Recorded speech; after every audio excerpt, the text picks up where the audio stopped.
Bom, são 20 horas. Nós estamos no momento de iniciar a nossa tarefa, com alegria nos corações,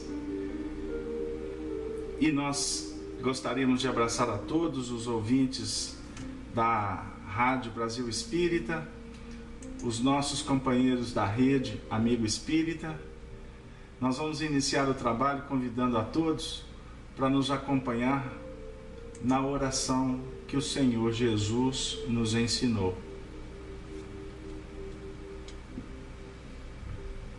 Pai nosso que estais nos céus, santificado seja o vosso nome. Venha a nós o vosso reino, seja feita a vossa vontade, aqui na terra como nos céus. O pão nosso de cada dia nos dê sempre, Senhor. Perdoe as nossas ofensas, à medida em que aprendermos a perdoar a quem nos ofende. Não nos deixe, Senhor, cairmos em novos erros. Livra-nos, Senhor, do mal, pois o vosso é o reino, o poder e a glória para sempre. Amado Mestre Jesus, Senhor e Mestre de nossas vidas, nesse momento nos colocamos na condição de necessitados da Tua augusta presença, das Tuas bênçãos, do Teu apoio. Senhor, que possamos angariar aqueles elementos que favoreçam o nosso crescimento, que possam clarificar o nosso entendimento, mas também, Senhor, nos conceda aquela medicação de que necessitamos para a cura das nossas mazelas. E nessa ambiência que a Tua presença irá favorecer, que a fraternidade, o amor operante, seja para todos nós o alimento imprescindível para nossas almas. E assim, que a espiritualidade possa fazer deste programa, Espiritismo, Evangelho e Educação, que vai favorecer o intercâmbio em tantos corações, nas suas diversas dimensões, que estas bênçãos possam envolver a todos os familiares, amigos, que de alguma forma se vinculam ao nosso coração. E assim, que ao término do nosso trabalho, Senhor Jesus, possamos nos sentirmos todos em paz. Que a Tua paz se faça em nossos corações. Que assim seja.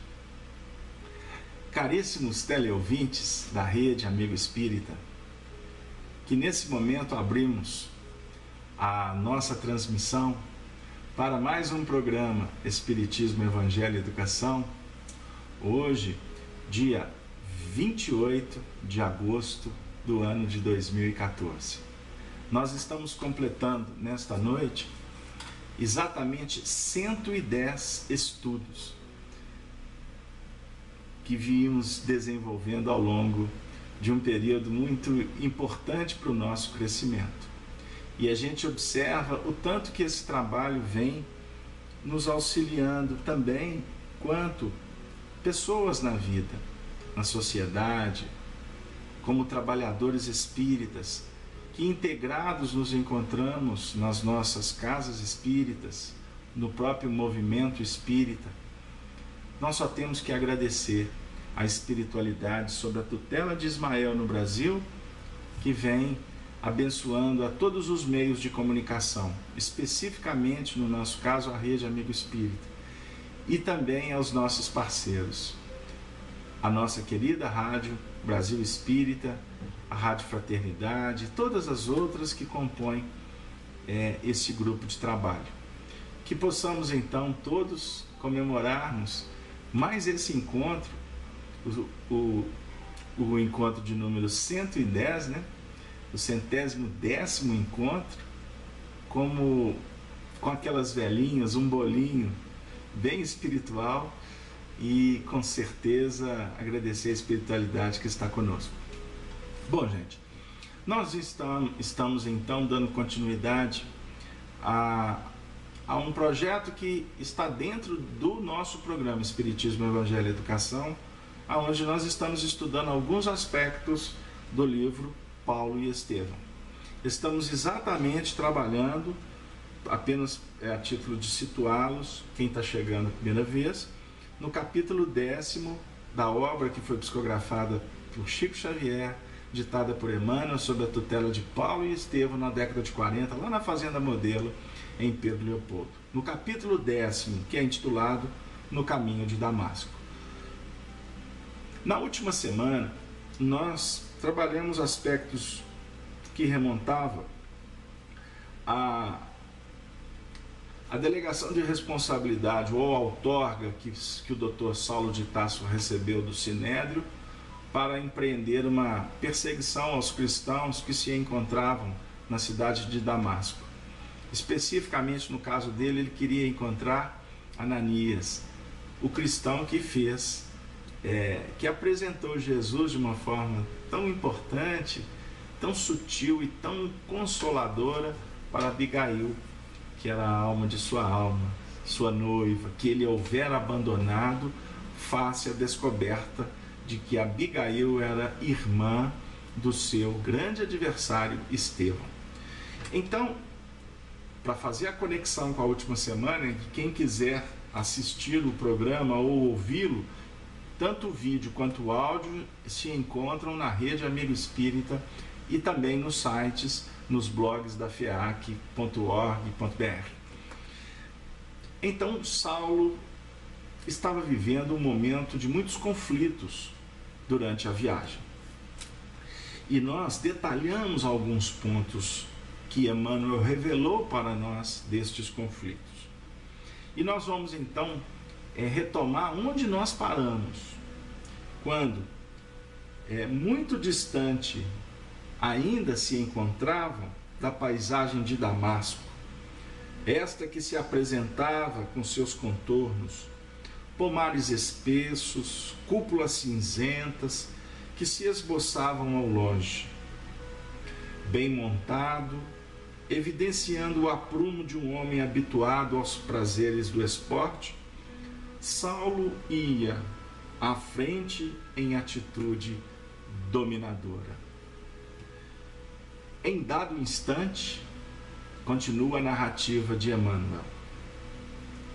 Todavia, quando o mal despertara das angustiosas cogitações, sente-se envolvido por luzes diferentes, da tonalidade solar.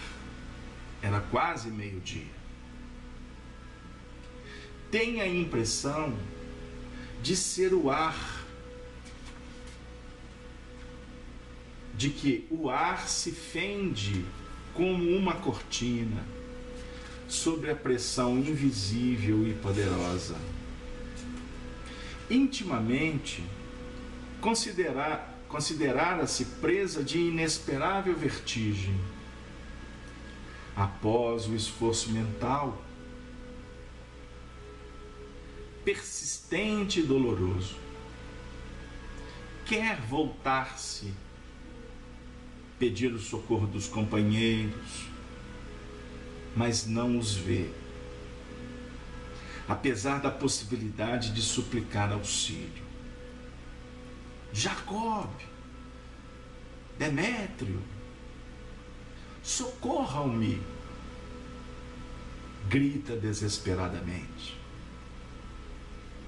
Mas a confusão dos sentidos lhe tira a noção de equilíbrio e tomba do animal ao desamparo, sobre a areia ardente. A visão, no entanto, parece dilatar-se ao infinito. Outra luz lhe banha os olhos deslumbrados. E no caminho, que a atmosfera rasgada lhe desvenda, vê surgir a figura de um homem de majestática beleza, dando-lhe a impressão de que descia do céu ao seu encontro.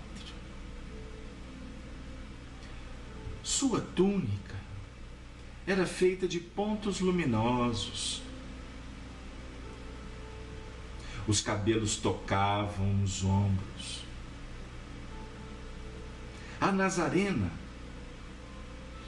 os olhos magnéticos, emanados de simpatia e de amor, iluminando a fisionomia grave e terna, onde pairava uma divina tristeza. O doutor de Tarso contemplava-o com espanto profundo. E foi quando, numa inflexão de voz inesquecível, o desconhecido se fez ouvir. Buscando o original do Evangelho de Lucas, ou melhor dizendo, do livro Atos dos Apóstolos, no capítulo 9, que foi redigido por Lucas, ele vai ouvir as palavras inesquecíveis: Saulo, Saulo, Saulo, por que me persegues? Queridos amigos, essa viagem no tempo, nos colocando, cavalgando ao lado do Dr. Saulo de Tarso, sol a pino, meio-dia, a região desértica,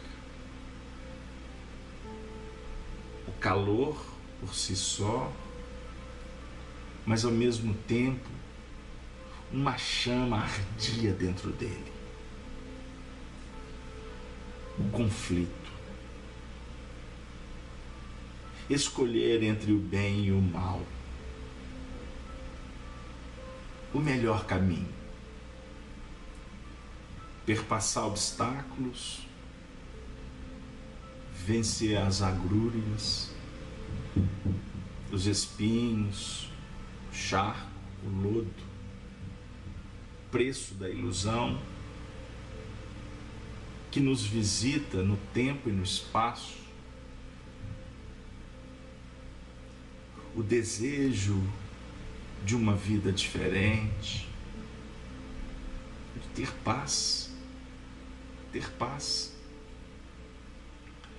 Ele que fora preparado para falar da paz para os judeus, para apresentar Moisés, uma guerra interior, de uma expressão muito intensa, que muitas vezes nós carregamos dentro da gente para nos socializar. Vendemos a imagem da tranquilidade, da beleza, da cultura, da religiosidade. Nós, muitas vezes, batemos no peito e dizemos: somos espíritas, faço mediunidade, assistência, trabalho aqui, acolá, sou dirigente. Olha o que eu vou dizer: sou expositor espírita, viajo distâncias incomensuráveis, horas impossível de mensurar, uma vida inteira, e carrego comigo muitas dúvidas. Pode acontecer Em todos os sentidos, em todos os segmentos da humanidade nós encontramos expressões que não condizem com o mundo íntimo. É necessário que todos nós reflitamos, porque, como ensina Emmanuel, nós estamos estudando, lendo, nos inebriando com essa história para render um culto de elevação ou de santificação a Saulo de Tarso, que se converteu naquele instante? Não. Emmanuel diz que muito menos prestando homenagem para ele, ou mais uma biografia romanceada, conforme está no prefácio da obra. Então, seguindo o pensamento do educador Emmanuel, nós estamos aqui para buscar nessa história um referencial para a nossa história. Para que, inclusive, o Dr. Saulo de Tarso, ele de alguma forma nos ajude com esses arquétipos que a gente guarda dentro da gente, com esses referenciais de mundo e de santidade, porque para muitos de nós existe uma guerra entre materialismo e espiritualidade. No meio espírita, muitas vezes nós falamos assim, nós expressamos, escrevemos assim, e muitas vezes com belos discursos, textos transcendentes, livros fantásticos. E na realidade não existe, no fundo, essa guerra. Essa guerra, ela tem apenas uma expressão enigmática, simbólica. Por quê? Quando se adquire a consciência, ou melhor, a clareza do que a lei está nos propondo em nível de consciência, não tem batalha, tem trabalho. E é exercitando, é morejando que você vai adquirindo segurança para vencer as pressões, as dificuldades do caminho que fazem parte do processo. Mas não existe, a luz não briga com a treva. Embora a gente sabe que a treva quer impedir a luz. Quando a luz se apresenta, quando a treva identifica a luz, no seu sentido de a luz vai incomodar, a luz vai dizer onde eu estou, a luz vai apontar que aqui está bagunçado. Aí a treva se agiganta. A treva não quer perder. E a treva é organizada. Embora seja uma organização limitada às próprias expressões da treva. Porque nós temos histórias espirituais de abalizados médiuns que contam como que funciona as hostes inferiores e as hostes superiores no plano do espírito. Os espíritos que estão combatendo a luz, eles fazem reunião, eles se organizam, existem sociedades nas trevas. Agora é óbvio que nós não podemos colocar a ordem e o progresso dentro desse contexto. Existe vamos dizer assim, uma bagunça organizada. No mundo espiritual superior, sim, você tem plenitude de organização e de planejamento. Então, obviamente, se você tem um projeto que é soberano, que é mais organizado, tecnologicamente mais desenvolvido, se eu posso assim dizer, espiritualmente mais abalizado, esse projeto aqui dá certo. O que não dá certo é os projetos da treva. Embora eles consigam avançar, ele consegue criar amarrações, dificuldades, consegue tirar corações do projeto, mas ele não é vencedor. Observem o que acontece na nossa sociedade, o que acontece nas religiões.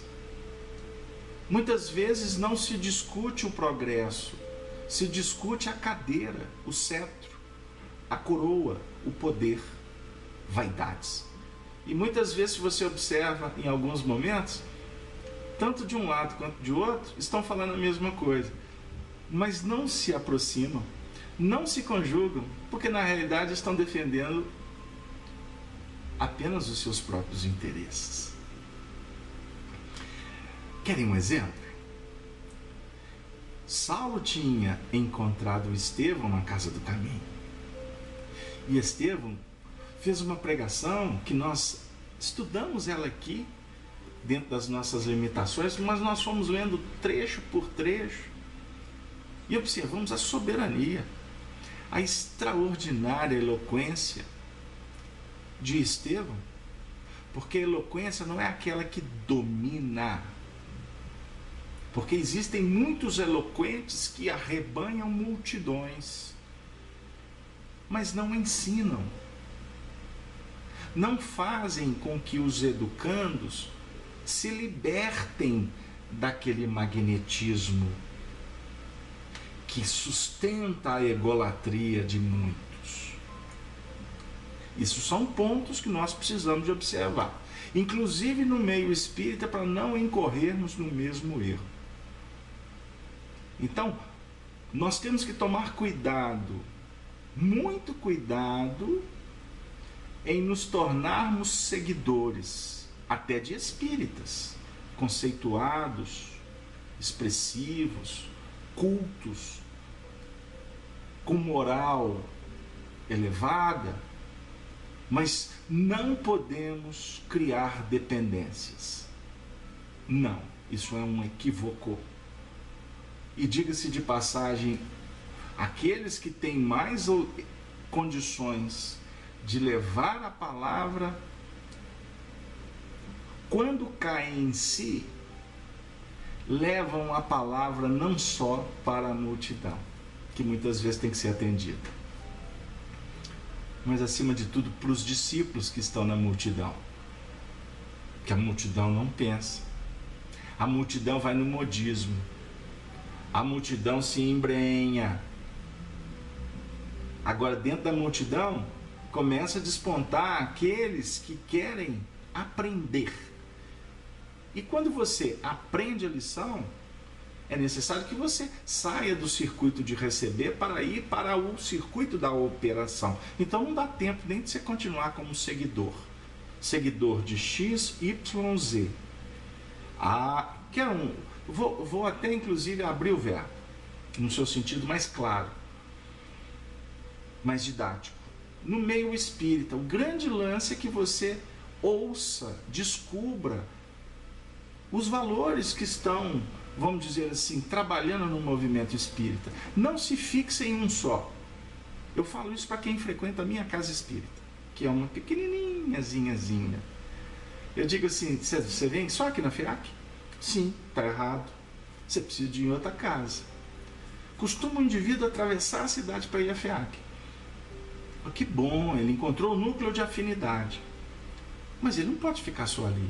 Ele tem que ir na casa espírita perto dele também. Ele tem que conhecer várias, talvez frequentar muitas. Mas ter, sim, o núcleo da sua afinidade. Isso é uma outra coisa. O que eu quero dizer com isso? Eu estou tentando refletir com vocês que não pode haver personalização. Não podemos criar esferas que vão nos... fulcros que vão nos aprisionar amanhã. Porque se o indivíduo segue um líder, no dia que o líder desencarnar, como é que ele vai fazer? Então, na realidade, ele estava seguindo pessoas, ele não estava seguindo a mensagem que o indivíduo é porta-voz. Por isso que quando chegavam perto do Chico e falavam qualquer nota para incensar o Chico, Jesus, Emmanuel, é Dr. Bezerra. Aí o pessoal fala assim, gente, mas fica admirado, como que o Chico é humilde? Gente, o Chico não aceita que ele é um homem bom. Gente, o homem de bem, aquele que vive a lei de justiça, de amor e de caridade, conforme nos apresenta Allan Kardec no Livro dos Espíritos, ele tem que agir assim, não tenhamos dúvida. Então o Chico não era santo, ele estava agindo com coerência com o que ele estava estudando. Saulo vivia um grande conflito. O conflito com seus mitos, com as suas crenças, que no fundo ele estava como que de alguma forma descobrindo que estas crenças que ele argumentava, que ele era célebre, inteligentíssimo, não estava atendendo a ele como espírito. E o conflito foi tão intenso que no fundo ele suplicava a Deus ajuda. No fundo ele pedia a Deus que abençoasse ele para que ele tivesse força para continuar defendendo o mosaísmo. Por quê? Havia um movimento que ele percebia dentro da ótica dele que era um movimento que iria combater os ideais dele, e no fundo não era. Toda ideia, quando surge e bate na nossa porta, a sabedoria diz que nós precisamos de refletir sobre ela. Reflita, por que ela chegou na sua frente? Por que ela chegou? Hoje eu fui fazer uma postagem na página do Facebook da nossa instituição, porque eu não tenho Facebook pessoal. Eu trabalho com o Facebook da instituição, portanto, o conteúdo do Facebook ele é doutrinário e de divulgação do que a nossa casa promove, palestras, etc. Mas nada mais do que isso. Mas como eu recebo postagens, chega de tudo. Então tem horas até que para selecionar você tem que correr o olho. Meu Deus, mas chega cada coisa que é uma luta para você não se vincular. Porque você começa a assistir para... Agora tá o Facebook com tanto vídeo, né, que você vai abrindo aquele monte de vídeo, começa a passar os vídeos sem que você fica no automático, né? E a gente observa como que é desafiador você ficar selecionando, né? E tanto que eu bato muito nessa tecla, que estou aprendendo com os espíritos, que o momento nosso é o momento de selecionar. Esse é o nosso maior desafio, selecionar. E essa seleção que se dá por tantas informações que nos visitam, elas estão trazendo uma lição que precisa de ser aprendida por nós. Que nós temos que aprender a fazer seleção dos nossos pensamentos, das reflexões que estão batendo na nossa porta. Esse é o ponto. Porque é tanta frequência, é tanta onda mental que visita, que tem hora que você se vincula, quando se assusta, você já fez a bobagem. Você já se atracou em determinadas fendas, que aí você fala assim, meu Deus, o que eu vim fazer aqui? Espiritualidade me ajuda. Tem hora que eu sinto, pelos depoimentos que a gente ouve nos atendimentos na casa espírita, ou que brota da minha intimidade, tem hora que quase que a gente se coloca de joelhos pedindo, pelo amor de Deus, ajuda. Pelo amor de Deus, ajuda, porque não é isso que eu quero. Aí a gente vai trazer o próprio Paulo, né? Quando escreve em Romanos, o que eu quero, eu não faço, né? O que eu quero, eu estou lutando para fazer. O que eu não quero, eu estou fazendo. É aquela luta. O que eu não quero é porque está descobrindo. Como que a doutrina espírita funciona para nós? Como um mecanismo de descoberta e de elaboração mental para que a gente entre em outros territórios. E nós não vamos fazer isso, nós não vamos conquistar o que nós desejamos de uma hora para outra. Como dizia o nosso querido amigo Honório Abreu aqui em Belo Horizonte, a gente tem uma série de palestras dele que eu particularmente estudei com ele 12 anos no Grupo Emmanuel, às manhãs de sábado, e eu tenho assim muitas desses estudos e a gente fica ouvindo vez por outra, e tem algumas experiências, alguns ensinamentos que marcam profundamente a nossa alma e isso foi tudo fertilizado lá naquele período. E o Honório costumava dizer o seguinte, que uma reunião como essa aqui, sabe qual que é o objetivo dela? Nos dá base para enfrentar um desafio daqui a 300, 400, 500, 1000 anos. Uma reunião como essa, muitas vezes, ela não tem efeito agora. Por isso é que muitas vezes a gente fica assim, para que eu estou estudando isso? Eu sei que é bom, é gostoso, mas eu tenho dificuldade de entender isso. Aí alguns, ou a maioria, desistem.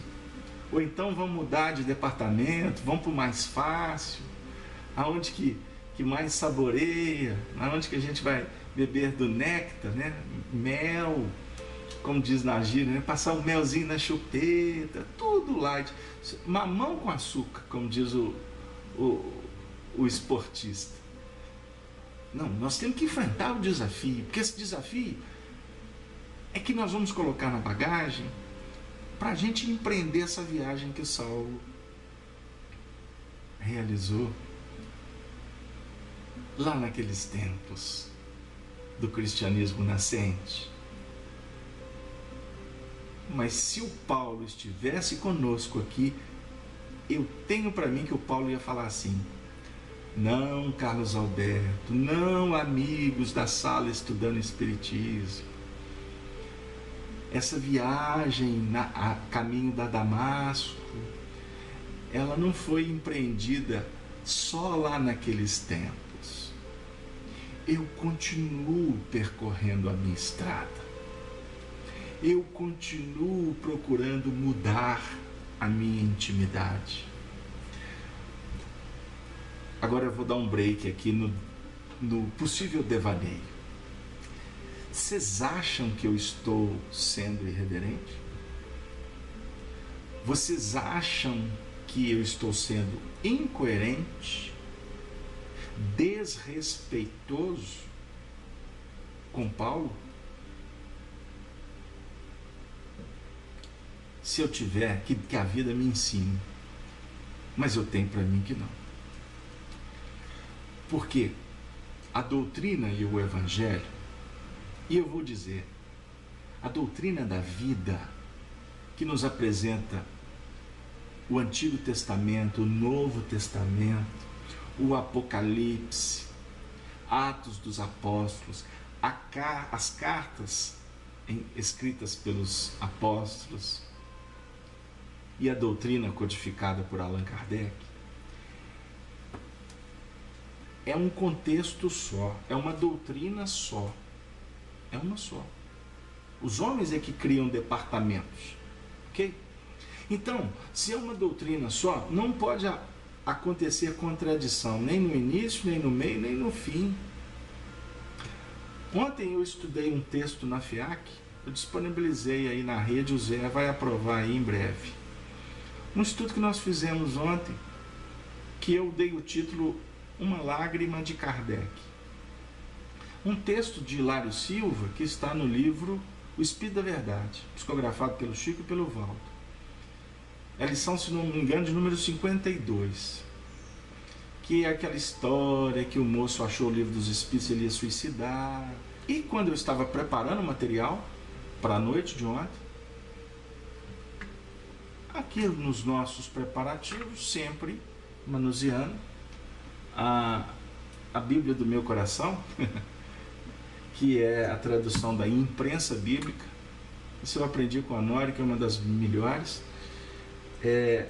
Do João Ferreira, não é a Sociedade Bíblica, é a imprensa bíblica, que é difícil você achar. Eu fico querendo encontrar, até porque a minha, coitadinha, ela tá ficando velhinha igual eu. Mas o que acontece? Preparando o material, eu abri por acaso, dei uma lida nos provérbios, nos salmos, e depois fui manuseando, caí. Cheguei lá, no último profeta, que foi Malaquias. E eu gostaria de fazer essa dica, dar essa dica como estudo. No capítulo 4 da descrição do profeta Malaquias, ele vai falar da doutrina espírita nos 3 últimos versículos. Mas ele vai se referir, aqui no texto, ele se refere a Elias, o profeta. Elias. Aí ele vai falar do dia do Senhor, no dia dos testemunhos do Senhor, que Elias vem preparar o ambiente. E a gente sabe que Elias reencarnou como João Batista. E por revelação de Chico Xavier, a Arnaldo Rocha e alguns companheiros da intimidade da época de Pedro Leopoldo, porque isso não era assunto que se conversava, porque o povo tinha dificuldade de entender muitas coisas, e esses assuntos aqui são delicados. E eles, João Batista, é o próprio Allan Kardec. E nós temos na doutrina espírita vários textos enigmáticos que hoje eu, que tenho esta revelação, leio os textos com muita clareza. E o povo viaja em algumas maioneses aí, e você observa que não tem coerência nem na linha mental de um espírito para o outro.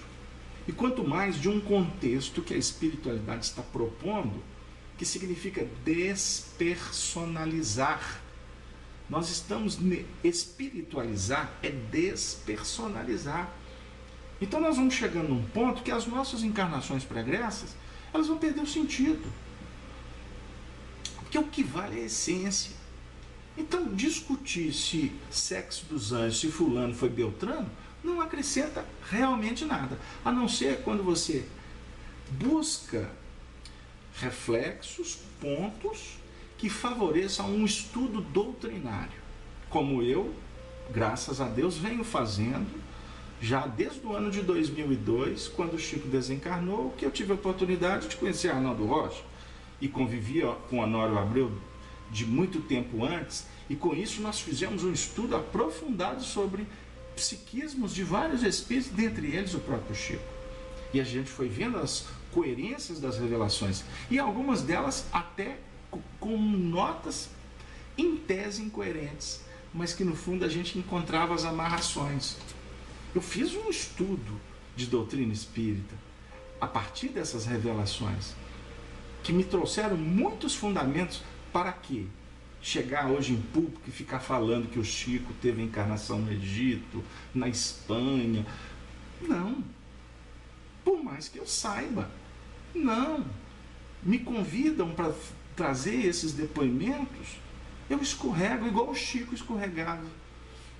Não que eu queira me comparar ao Chico, entendam bem, mas é a tática mineira de escorregar igual o quiabo. Porque para que nós vamos ficar discutindo discutindo isso? Nós precisamos de entender como é que funciona o campo mental.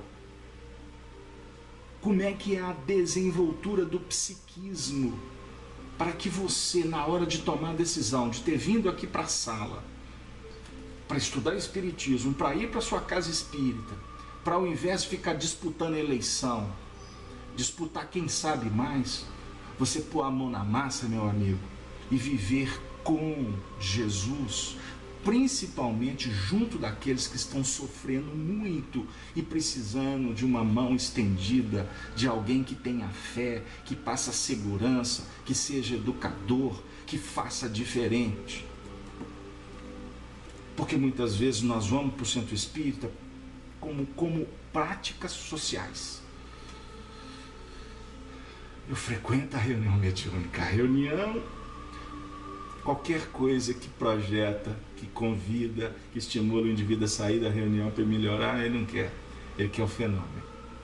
Eu sou da evangelização. Enfim, eu não vou entrar no mérito, porque o nosso foco aqui é outro. Mas as incoerências que existem dentro do próprio movimento espírita, desde as direções das federativas até aquele cargo mais simples, ou o encargo mais simples que existe naquele centro do chão batido, que, diga-se de passagem, é uma das minhas preferências, onde que tem o povo simples. Porque quando a gente vai se intelectualizando, ficando cheio de recursos, de dinheiro, disso, de aquilo, falta o espírito. Falta espírito.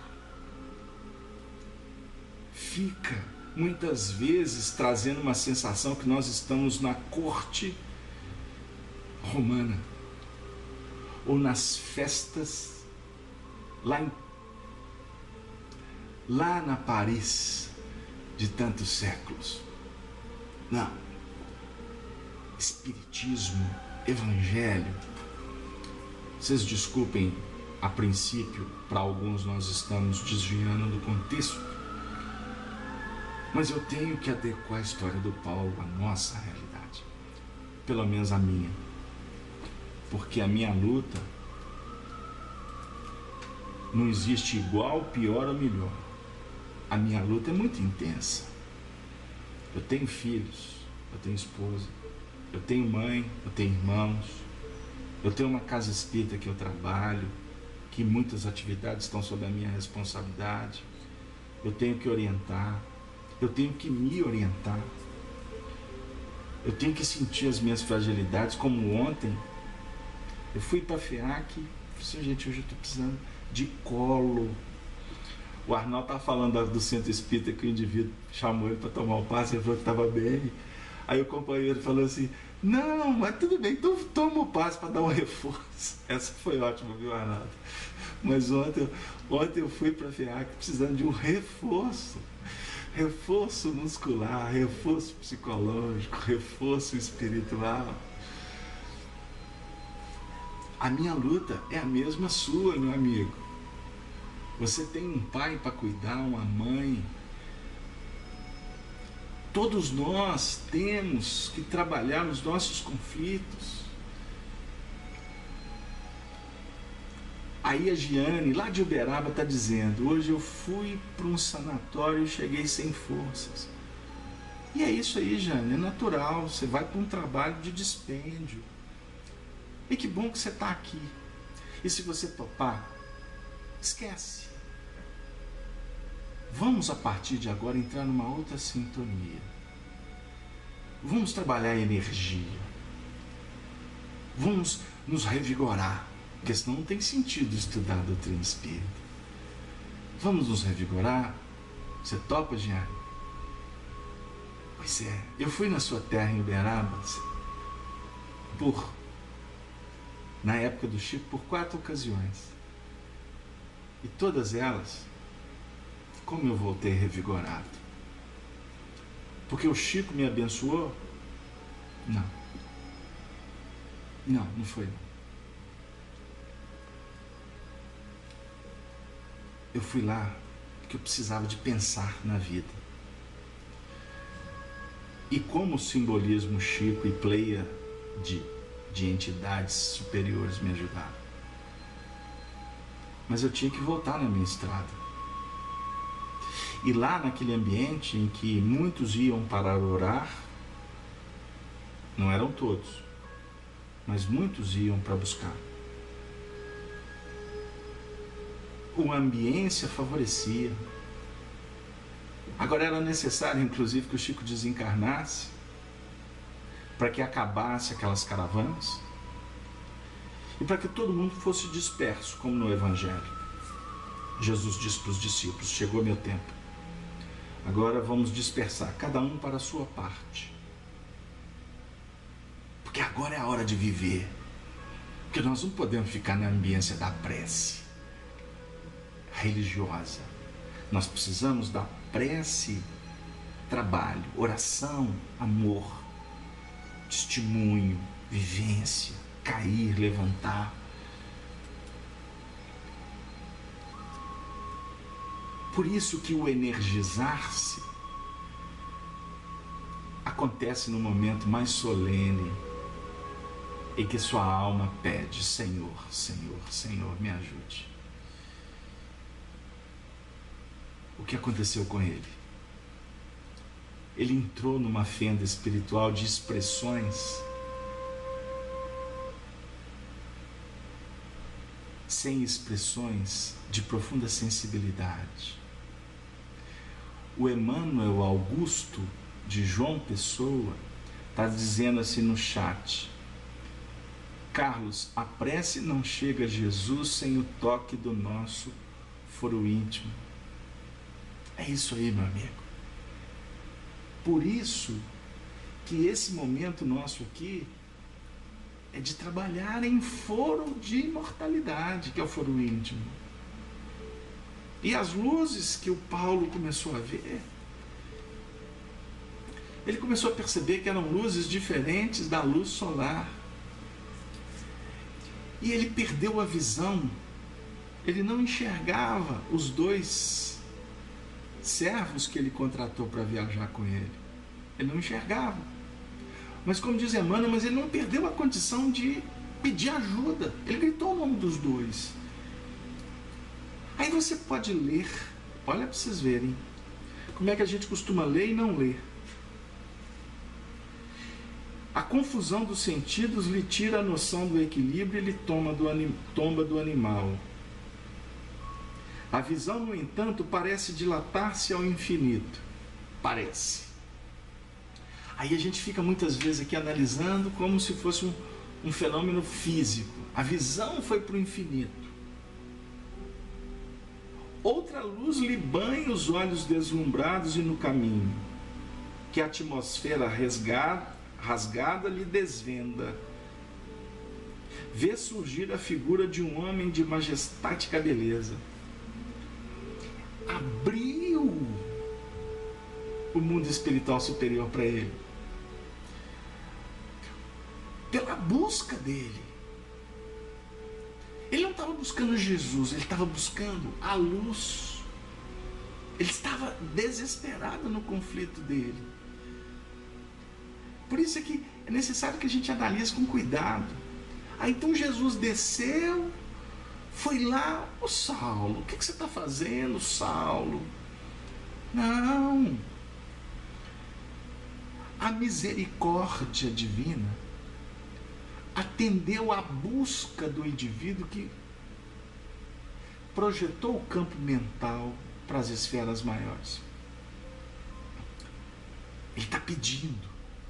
Se não tivesse, naquele instante, um merecimento do pedido, porque a misericórdia sempre está pronta para atender. Pedi e obtereis. Agora, o grande movimento é o buscar. Porque o pedido, ele estabelece uma expansão do campo mental. Agora, a busca, ela tem a ver com a escolha que você estabelece. E quando você estabelece essa escolha, aí você tem que bater. Então é pedir, buscar e bater. Mas tudo isso, então, tem a ver com a renovação mental que você está acionando, propondo, lutando, fazendo acontecer. Eu escutei uma companheira ontem dizendo assim, fazendo um estudo do Evangelho segundo o Espiritismo. Achei tão bonitinho. Ela falando assim, pois é, que Deus é bondoso demais. Deus não esquece da gente. Tem hora que a gente está esquecido dele, aí Deus vem e nos chama. Eu sou espírita e acredito que tudo depende da gente. Mas Deus tem hora que não espera a gente, não. Eu achei tão bonitinho, eu achei assim tão especial, eu achei assim tão carinhoso. E foi assim tão espontâneo a fé dela, que eu pensei comigo, no que ela tem razão? E fiquei refletindo. E ela está certa. Se a gente é cartesiano, você vai falar assim, não. E no meio espírita a gente encontra um grupo aí de intelectuais que dão banho de argumentação. Aí se pautam. A Kardec falou aqui, Emmanuel falou. Não, tem uns que. O Kardec falou aqui, o Emmanuel está falando. Não, o nosso negócio é só Kardec. Aí outros. Não, o Emmanuel está falando aqui, o Kardec está falando. Não, o nosso negócio é só Emmanuel. Aí fica uma confusão. Está tudo dentro de tudo. Isso é um princípio hermético. Isso é lá do Egito Antigo que todos eles estudaram por lá, diga-se de passagem. Bom, voltando. O que é importante a gente entender?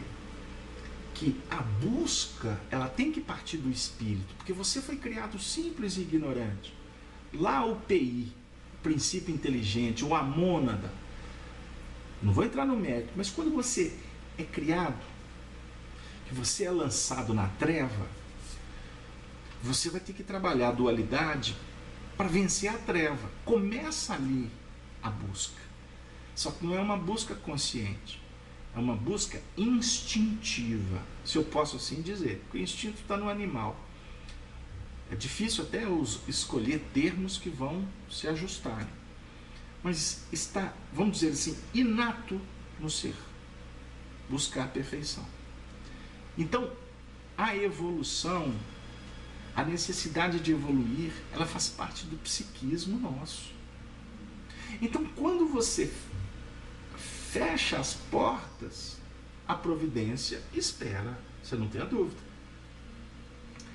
Aí, quando a gente volta os nossos olhos para a história de Saulo de Tarso, que estava perseguindo os cristãos, a nossa mente, o nosso coração partidário e emocional, ainda mais que somos cristãos, você não mexe com a minha religião não, tá? Eu sou espiritóloga. Como é que é, Casabete? Espiritólogo. É a mistura de espírita com católica. Esse é o povo que brinca, né? O pessoal faz umas misturas aí que a gente morre de rir nas brincadeiras, né? Enfim. E na realidade, nós temos que entender que, independente do princípio religioso, ou melhor, independente da prática religiosa, nós temos que analisar aqui o espírito, a essência de Saulo, que estava em busca da paz. E em busca da paz, ele está falando assim, eu vou matar os cristãos. Eu vou acabar com os cristãos, porque eles estão criando um problema. É óbvio que dentro dos princípios naturais da preservação, da conservação, ninguém tem o direito de tirar a vida de ninguém, de matar a esperança, nada disso. Mas os escândalos são necessários. Jesus coloca para nós. Então, a força que ele usou para defender Moisés se transformou depois na mesma força, porém com um foco diferente para defender Jesus. Então, naquele momento, o anseio era amor, paz e luz. E ele estava só a pino e numa viagem extremamente trevosa, porque o conflito é treva. Mas para o religioso que vê a treva, nós temos também o benfeitor que está vendo ali a possibilidade da luz se fazer. E como aconteceu? O acontecimento histórico, a visão, a descrição que Emmanuel faz de Jesus, a figura de um homem de majestática beleza, ela tem um valor extraordinário. Aí a gente fica assim, como é que era então Jesus? Ele tinha olho azul, verde, o cabelo era assim. Aí nós estamos aqui na letra, apenas a personalidade física, ou a manifestação física, o corpo físico de Jesus. Olha, se vocês me permitem, e não falem que eu vou viajar na maionese, mas observe, olha que interessante, a figura de um homem de majestática beleza. Aí a gente está assim, qual que é o referencial? Lá de Hollywood? Um astro do cinema? Não, ele está falando de beleza moral. Dando-lhe a impressão de que descia do céu ao seu encontro. Dando a impressão que descia do céu. A definir que a revelação, ela chega para nós via o departamento superior da nossa mente. A intuição, a visão profunda do diencéfalo, ela tem a representação dessa vinculação com o coronário, e ao mesmo tempo nos remete à casa das noções superiores, ao templo, a Jerusalém, a cidade santa, ao perfeito, ao divino, ao harmônico, ao pleno, à justiça, enfim. Tudo isso simbolicamente para dizer o seguinte: nós não podemos ficar presos olhando para baixo, olhando para a terra, Carlos Alberto. Tudo bem, pode ser, mas nós queremos falar o seguinte: nós não podemos ficar enrolados, fechados num circuito que caracteriza o nosso egocentrismo. Então, quando você está olhando para baixo, eu costumo usar esse simbolismo. Você está olhando para baixo, a sua cabeça pendendo, se você soltar ela, a tendência é a gente olhar, até para ficar olhando para o próprio umbigo, né? Simbolicamente, é o que eu quero dizer. Dá aquela ideia do circuito fechado. O olhar para o alto é trabalhar numa outra laçada. A laçada que nos projeta para sair desse escalonamento, dessa linha que está se enovelando. Mas para que você incorpore, para que você aproprie, para que você apreenda o que está vindo do alto, você tem que fazer um movimento contrário. Parece contradição, mas não é. É a evolução setenária que André Luiz apresenta para nós num estudo evangélico muito interessante. Mas André Luiz está falando de conhecimentos profundos do esoterismo, lá do Egito Antigo. Esoterismo com S, tá? De exo. Porque depois veio o exoterismo com X, que foi pegar um conteúdo e soltar para o povo. Mas na hora que você solta para o povo, você solta sem a fundamentação coerente, lógica, que para que você tenha, você tem que estudar, meu amigo. Você tem que se aprimorar, você tem que pegar livro, você tem que trabalhar disciplinas iniciáticas, Carlos Alberto. Não, calma. Nós não estamos enveredando por esse caminho, embora respeitamos quem adota né? Aqueles que aprofundam na iniciação, seja pelo caminho que vão escolher. Iniciação que até hoje aplica jejuns, metodologia, etapas, conquistas, testemunhos, dentro de obras, dentro de conceitos, inclusive materiais. Nós respeitamos. Mas em doutrina espírita, a nossa iniciação, ela tem um vigor, ela tem uma nota, ela tem uma qualificação chamada Evangelho. Evangelho vivido.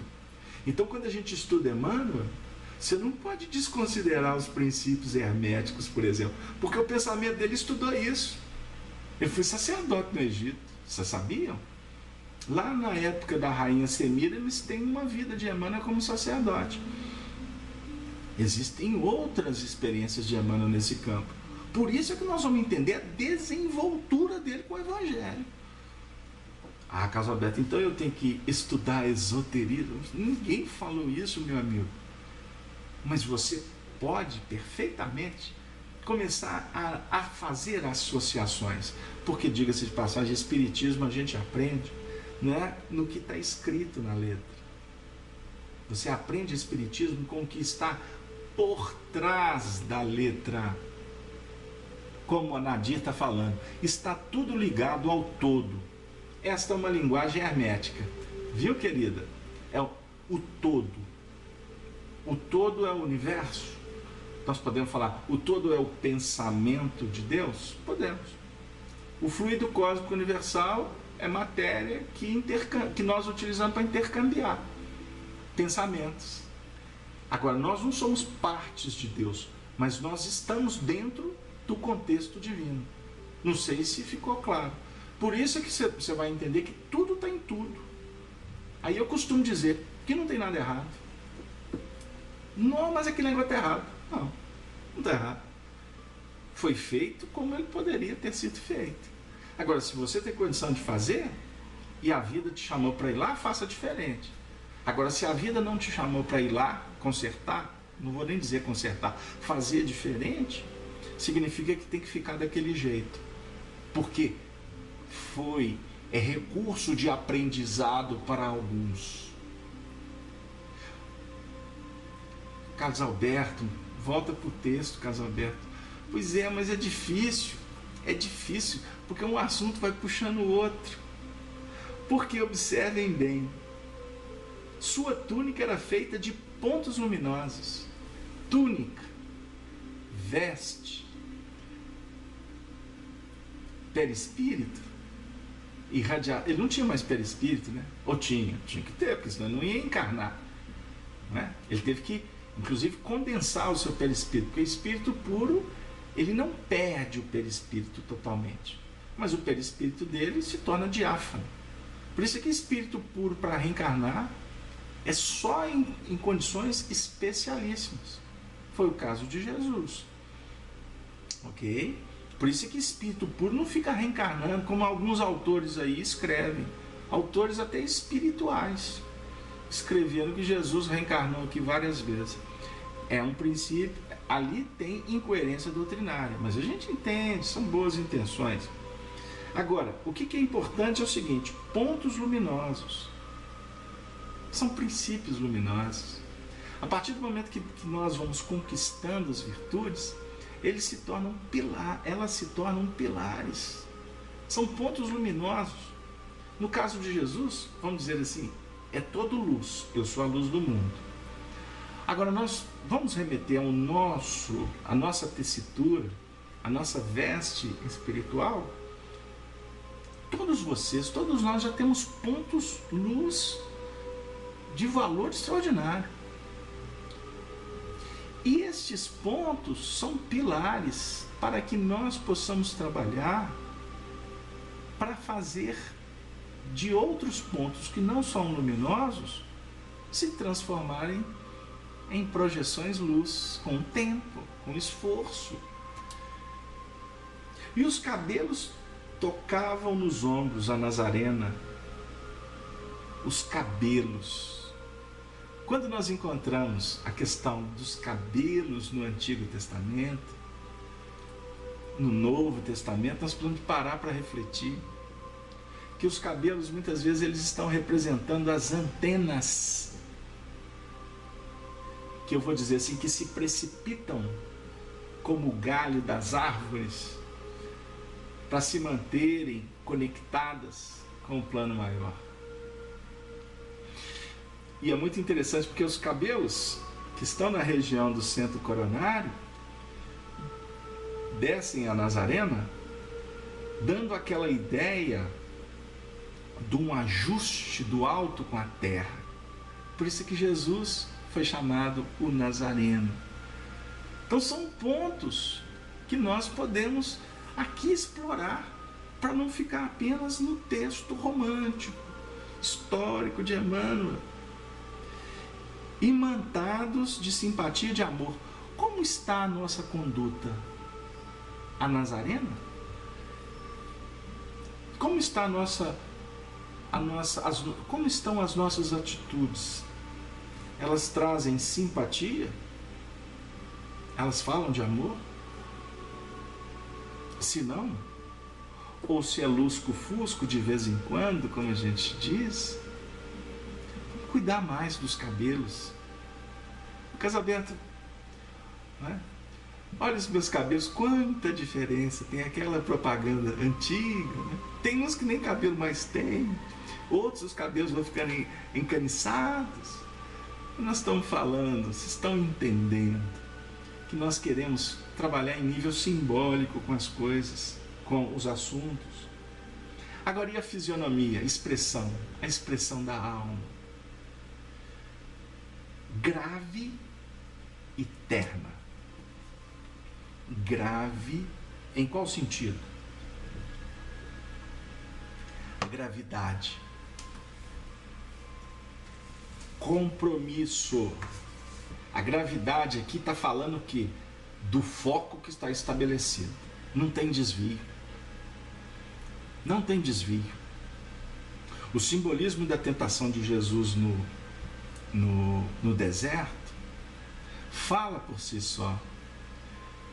O simbolismo define que ele foi tentado em 3 aspectos fundamentais. E ele deu testemunhos nobres, extraordinários, pela gravidade, pelo foco que ele estabeleceu.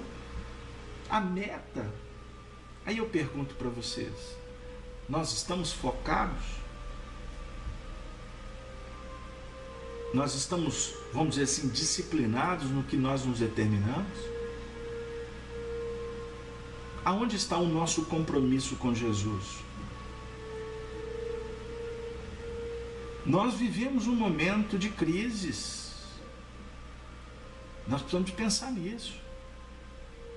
Nós conversamos com dirigentes espíritas no Brasil e fora do Brasil. E parece que existe uma febre. Eu gostaria de falar isso com muito carinho e cuidado.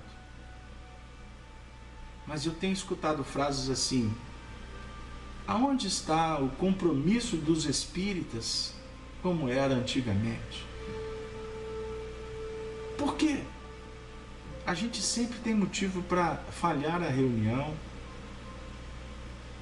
A gente sempre nós encontramos sofisticação para dar belos discursos, desculpas. O companheiro não vai à atividade porque tem o jogo de futebol do time da preferência dele. Eu pergunto para vocês: aonde está a seriedade do trabalho? Não tem problema nenhum o indivíduo ir no futebol, assistir o jogo do time dele. Até diga-se de passagem, uma vez ou outra que aconteceu, mas eu pergunto para vocês: aonde estão os nossos compromissos com a doutrina espírita?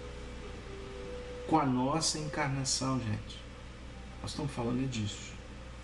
Porque se abraçamos a doutrina espírita, nós temos que observar que a doutrina espírita não vai nos... Nós não podemos fazer da doutrina espírita o destaque pessoal, como ensina Emmanuel no livro Religião dos Espíritos. Mas nós temos que dignificar a doutrina espírita com o compromisso que nós assumimos. E ao mesmo tempo a ternura de Jesus. A ternura. Porque por você ser objetivo, claro, disciplinado, não nos concede o direito de não sermos educados, respeitosos, trabalhar com ternura. Ternura. Ternura é uma palavra que não pode ser esquecida do vocabulário dos homens, das mulheres, da sociedade. Ternura é expressão de espíritos superiores, nobres, espíritos que estão vinculados com amor. As mães tendem à ternura. Eu não estou falando ao sentimentalismo, mas as mães nos dão belos exemplos de ternura. Muitas vezes até em algumas, na inabilidade. Porque ternura, muitas vezes a gente confunde com expressão de carinho, mas existem formas e formas de ser terno. Então nós temos que aprender, inclusive, a avaliar o que brota, o que irradia dos olhos, do coração das pessoas. Onde pairava uma divina tristeza. Chegamos lá. Chegamos lá. Por que pairava no semblante de Jesus uma divina tristeza? Por que, Jorge? Arnaldo, Cláudia, você, amigo da Rádio Brasil Espírita, que está em sua casa, nesse momento, deitado, descansando, com a luz apagada, lá no quarto, já fez a janta dos meninos, já participou do dever, já conversou com o marido, já fez o evangelho no lar hoje, trabalhou o dia inteiro, está com o pé inchado, está precisando pôr o pé para cima. Você que está aí, ouvindo ou assistindo do seu tablet, os caminhoneiros que gravam os áudios e nos contam que ouvem viajando pelas estradas do Brasil, você que está aí, agora nos ouvindo, agora, vamos prestar atenção. Por que Jesus, ou das expressões de Jesus, pairava uma divina tristeza? Divina tristeza. Emmanuel escreve divina tristeza. A gente lê Emmanuel e costuma não ler Emmanuel. Uma divina tristeza. Então tá. Jesus estava triste. Por que Jesus estava triste porque estava havendo uma perseguição aos cristãos. Porque o negócio estava complicado. A Casa do Caminho estava passando dificuldade de recursos e Jesus estava triste. Divina tristeza. Uma divina tristeza é uma tristeza consciente. É um entendimento de uma situação. E se é divina, a tristeza é no seu sentido de, diante da dificuldade, há expressões que podem auxiliar para que a dificuldade comece a ser vencida. Mas eu vou trazer um ingrediente aqui que me ocorreu aqui agora. Existe uma página que foi psicografada por Chico Xavier. Eu estou até procurando a minha estante aqui agora, mas eu acho que está no armário. O livro é intitulado A Vida Escreve. É isso mesmo, A Vida Escreve. E essa página, ela foi ditada pelo espírito Hilário Silva. E Hilário Silva vai contar uma história que remete ao final do século XIX, início do século XX aqui no Brasil, aqui em Minas Gerais, na região do Triângulo Mineiro, especificamente na cidade de Sacramento. Hilário Silva vai contar um desdobramento mediúnico que viveu o apóstolo do Espiritismo naqueles tempos, Eurípides Barçanufo. Não percam. Leiam essa página antes de dormir. O que aconteceu? Eurípides nunca contou que viveu esse desdobramento. Tamanha a sua humildade. Tamanha a sua humildade. As primeiras reuniões mediúnicas que ele participou com pessoas do campo, pessoas simples, mas em reuniões mediúnicas de expressão assim, extraordinária de espiritualidade. Ele recebia comunicações de Maria Santíssima, de Bezerra de Menezes, ou melhor, desculpem, cometi uma falha. Ele recebia comunicação de Agostinho, Santo Agostinho. Ele recebia comunicações assim, de espíritos de altas expressões no que remonta às suas posições espirituais no mundo maior. E ele jamais saiu por aí no microfone falando para a multidão, de Chico Eurípides no mundo espiritual. Ele teve acesso aos registros da história do plano espiritual, como define Emmanuel, as tradições do mundo espiritual. Porque os feitos benditos estão registrados nas bibliotecas do astral. Não é? Basta acessar, basta ter merecimento e buscar que achas.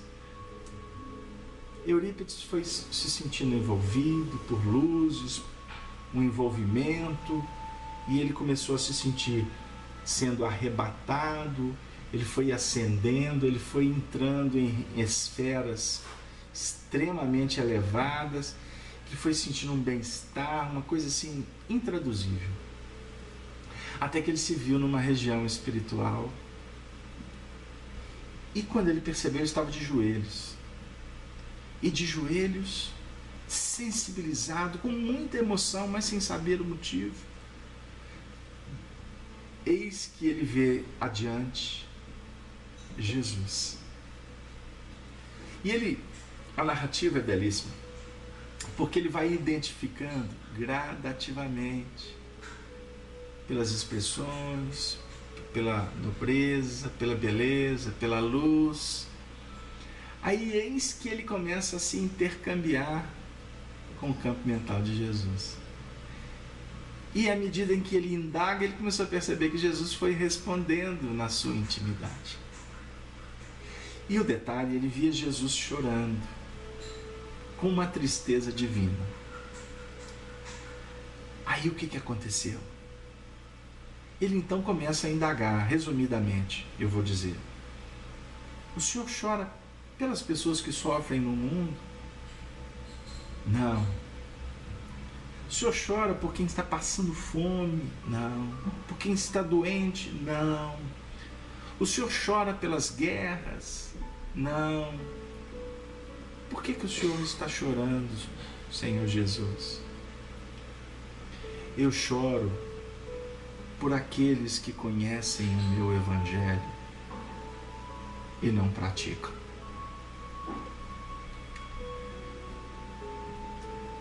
O Fábio colocou no chat.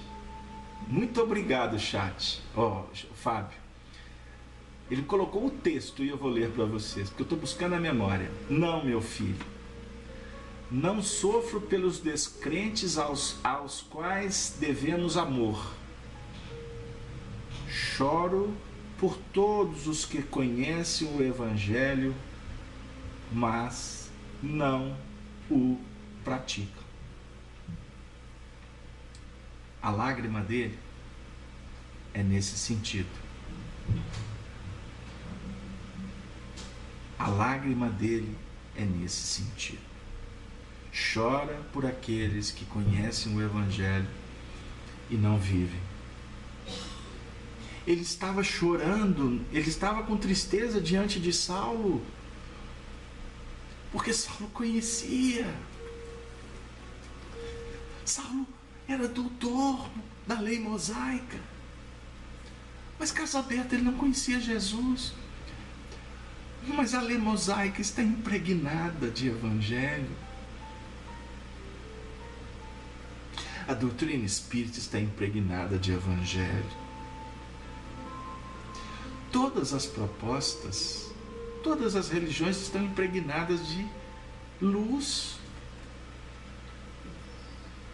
O erro está naqueles que não se prontificam, que não definem como foco a vivência do Evangelho. Por isso,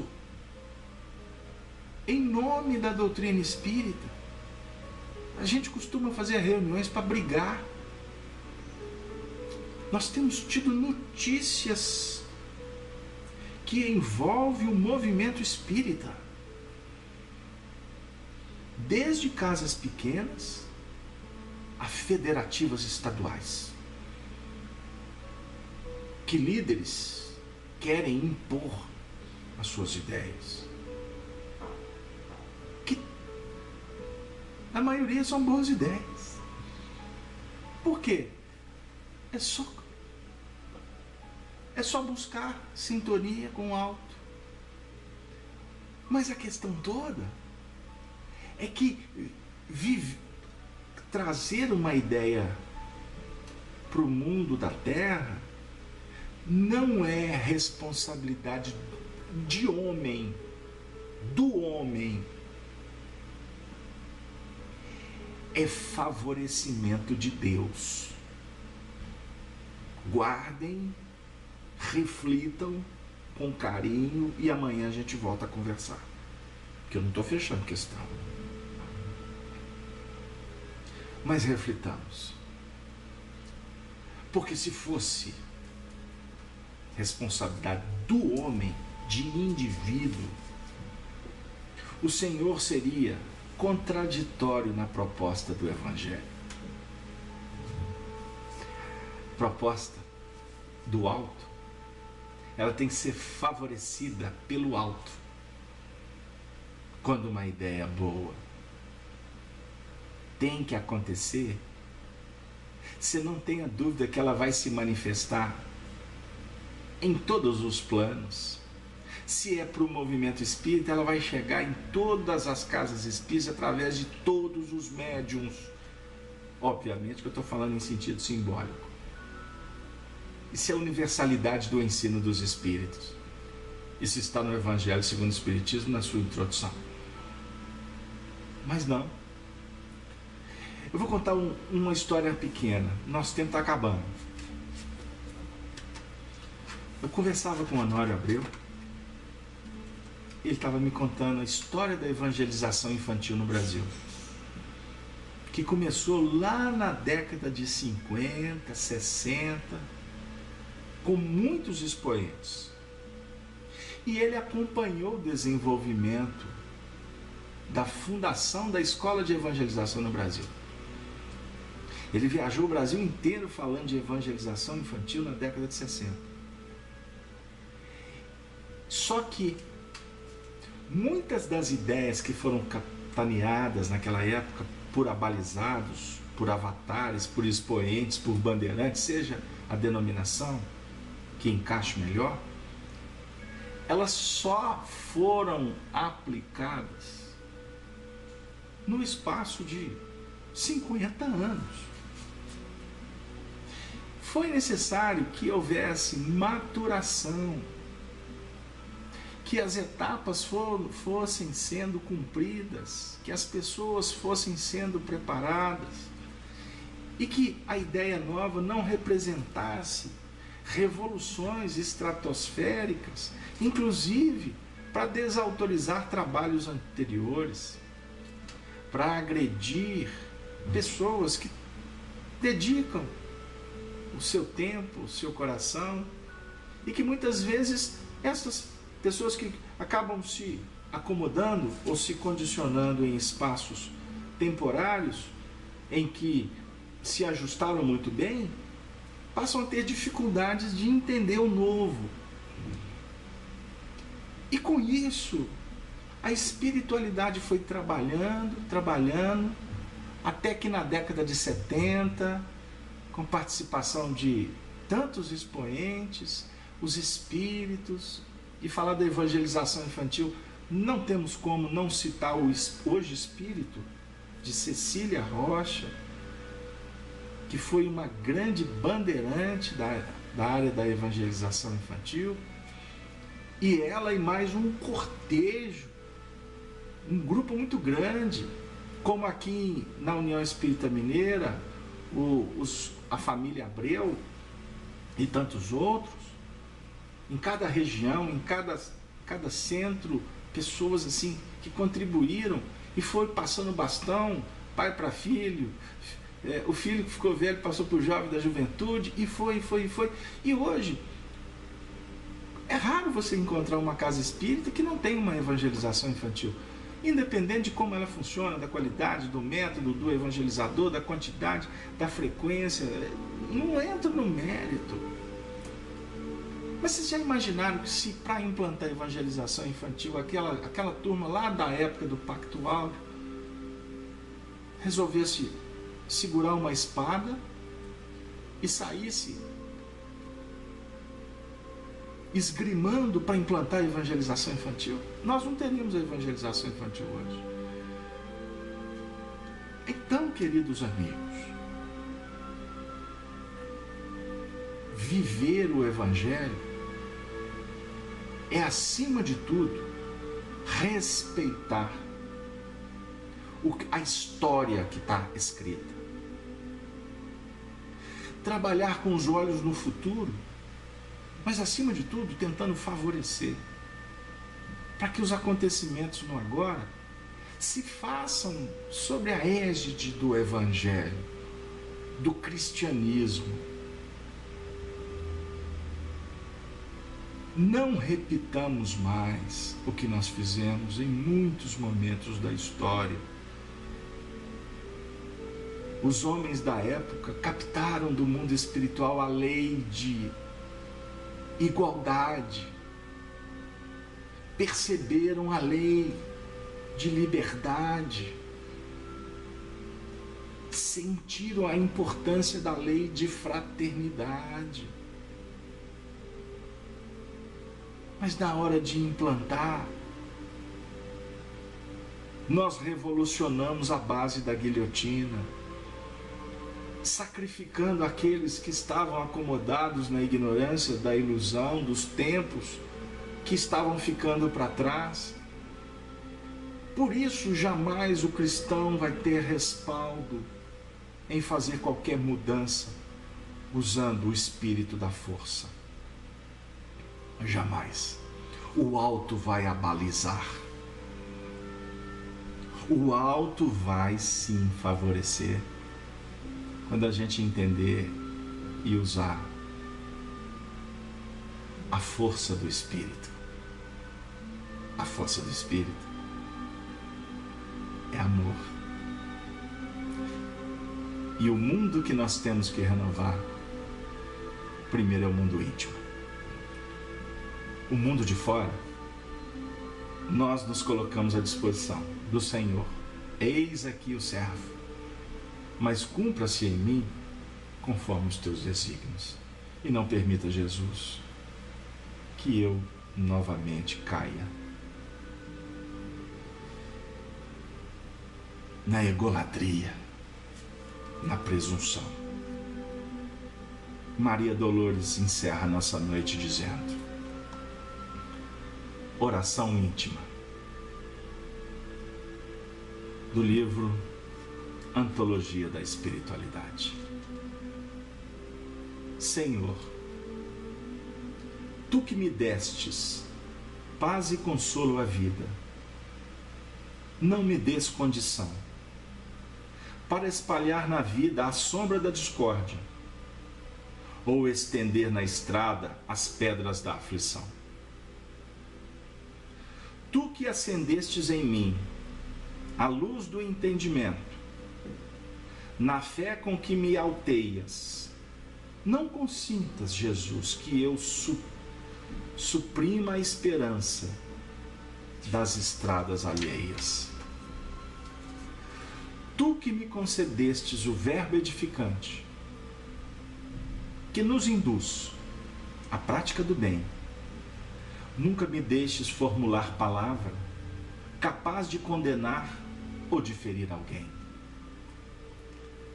Tu que me desvendaste o sublime valor da provação, que a lei de causa e efeito determina, não me faças entregue à queixa e ao desencanto, em que eu possa esquecer a justiça divina. Tu que me conferistes o privilégio e a bênção do serviço, como ensejo celeste e dom perfeito, não permitas que eu viva sem trabalho, desfrutando o descanso sem proveito. Naquilo que eu deseje e naquilo que eu sinta, pense, diga ou faça contrariamente à eterna lei do amor. Em tudo quanto eu queira, sem que o queiras, não me aproves, Senhor. Senhor, não me aproves se eu estiver contrariamente à eterna lei do amor. Que o amor, as bênçãos, a luz, a saúde, a harmonia, o equilíbrio, a alegria, a fraternidade, o cristianismo se estabeleça em definitivo em nossos corações e nos lares que nos acolhem, que eles se transformem não mais no cadinho das disputas, mas acima de tudo na manjedoura que recolhe as bênçãos da excelsa paz. Que Maria Santíssima, a veleira dos nossos corações, possa, nesse momento, distribuir as rosas da esperança, da fé, para todas as ouvintes da Rede Amigo Espírita, da Rádio Brasil Espírita, e a você, ouvinte, que possamos todos nós, juntos, dando as mãos, segurarmos na haste, nos espinhos, para que, conjugando esforço e ternura, construamos um mundo de muita ternura, de muita candura, de muita brandura. Ave, ave, ave Cristo. Nos despedindo, pedindo a Deus que nos conceda a oportunidade de continuar realizando o programa Espiritismo, Evangelho e Educação. Um beijo em seu coração, dos amigos devedores e gratos dessas terras das Minas Gerais. Até breve.